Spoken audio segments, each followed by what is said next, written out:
നമ്മുടെ അടുക്കള വിശേഷങ്ങളൊക്കെ ഒന്ന് കണ്ടാൽ പാലൊക്കെ അടപ്പത്ത് വെച്ചിട്ടുണ്ട്. ഇനി അതൊക്കെ പെട്ടെന്ന് റെഡിയാക്കി എടുക്കണം. ചായയൊക്കെ ഉണ്ടാക്കിയിടുന്നത്, ആ തോരൻ ഉണ്ടാക്കിയിട്ടുണ്ട്. ചോറുണ്ടാനുള്ള കറിയുണ്ട്. ഇത് കായത്തോരനാണ്.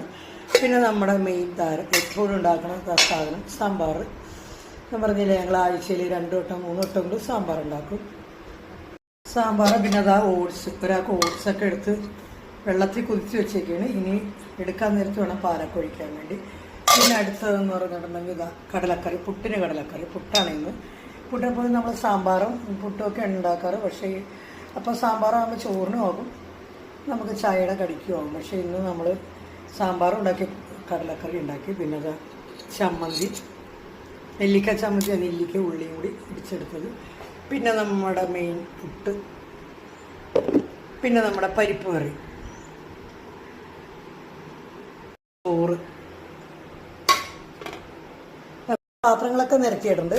ഇനി ഞാൻ ടിഫിൻ ബോക്സിലോട്ട് എല്ലാ സാധനങ്ങളും ഒക്കെ ആക്കണം ഇനിയിപ്പോൾ. അപ്പം ഇന്ന് അവധിയാണെന്ന് പറഞ്ഞുകൊണ്ടിരുന്നത്, പക്ഷേ ഇവിടെ ആർക്കും അവധിയില്ല, എല്ലാവർക്കും പോകണം. അപ്പോൾ അതാ ഇവരൊക്കെ 2 പേരും ഇറങ്ങി നേരത്തെ.